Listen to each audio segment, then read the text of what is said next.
Was I wrong in what I said? I put out a TikTok video recently and it attracted quite a few comments. Was I wrong in what I said in that TikTok video? Watch and find out. But before we get into the video, I'd like to welcome you to Wimborne Boxing Club's channel. I'm Dave, and if this is the first time that we're meeting, I'd like to welcome you to our channel and to let you know that we provide you with lots of boxing content, whether that be coaching tips and tricks for your boxing or just boxing conversations. If you like the sound of that and don't want to miss another video, hit subscribe, hit the bell next to it, you'll get notified every time we post a video. Right, let's jump into today's video.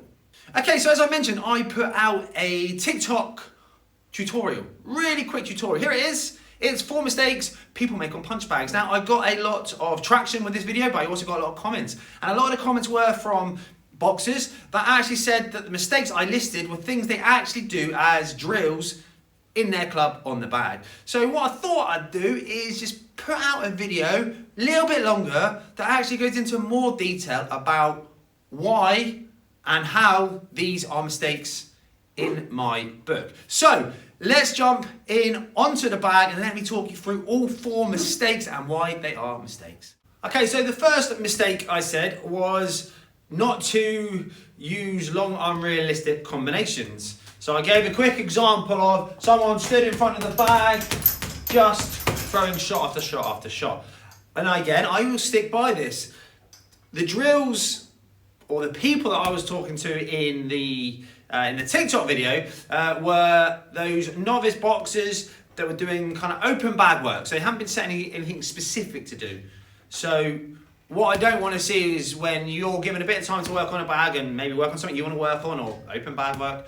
What I didn't want to see is someone just stood there just throwing shot after shot after shot. Now, I do understand that there is a time and a place for that, especially if there is like a tempo change. So you might be doing a bit of boxing, doing a round, and then the coach might say, now or go. Then we step on the bag, ba ba ba ba ba ba ba ba ba ba ba. Then we're back out, and we're boxing again, back at range, and the same pace. So yeah, if you're doing it as a tempo change, I get it. You might throw a longer combination, understandable. Or if you're using the bags solely for fitness, yeah, you might be in that boxing stance, and to gain as much fitness as you can, you might be there 10, 20 seconds, just throwing one shot after the next, and working for, I say, 10, 20 seconds. I get that. But they're specific drills to what you're doing. This isn't a novice person on a bag. So I get there are times where you might throw longer combinations than normal, but if you're a novice boxer, open bag work, unless you're doing a tempo change, which as a novice boxer, would you be doing that? I don't know. But unless you're doing a tempo change or working fitness, avoid long, unrealistic combinations. Point number 2 was completely neglecting defense. Now, I don't care what drill you're doing. I don't care whether you're doing tempo drills where you're mixing up the tempo and opening up the shots. You can still bring the opposite hand that isn't working back to your chin and to a non-guard position. So what I don't want to see would be this if you're doing long combinations. Okay, so you're neglecting defense. You're doing a long combination. You might be suddenly changing the pace. You're boxing here, change the pace. Yeah, so I get that, you're changing the pace, but again, you're completely neglecting any type of defense. Even if you're doing power shots, which we'll talk about in a second. I'm going to bend the knees. I can still defend here. I can still defend with my opposite hand. So the very minimal defense is still defense.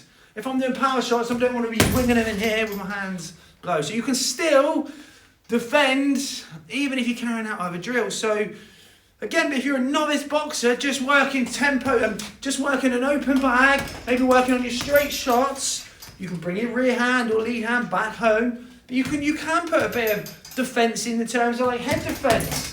You can drop underneath, so you can go a bit more elaborate if you're doing more of an open bag drill and nothing specific is set. So at no point should you ever neglect your defenses. So I'll stand by that. Number 3, throwing power shots. Guess what? There is a time where you can throw power shots if you're working on power. I get that. I'm not saying you can't do that or it's a mistake to do that, but as long as it's in context with a drill or something specific that you're doing. If you're doing open bag work and you're just stood there throwing in these big bombs, you're not getting anything from it. But if you're actually doing it properly, you're bending the knees, you're sitting on the shots, you're turning through them, you're working power, I get that. That's a good drill. Why not? Why not do that? Do it properly, and it's a good drill to work. But we won't be seeing these big winging in shots. We'll see the knees bend, and we'll see the rotation through the shot as you throw it. And we won't be seeing like fast shots, fast. We might see 2, maybe 3 shots maximum of power. Bah, bah, bah. And then that'll be it. And then we'll reset and we'll go again. You can still keep your tools up. You can still protect your chin. You can still do the basic and most important type of defence, which is defend yourself while you're throwing. So I get it. I get that there's opportunities to work power. And that is an actual drill. I get that. However, if you're doing open bag work where you're not really working on anything specific, I don't want to see you be stood there just throwing these big bombs, no real technique, just trying to throw everything as hard as you can.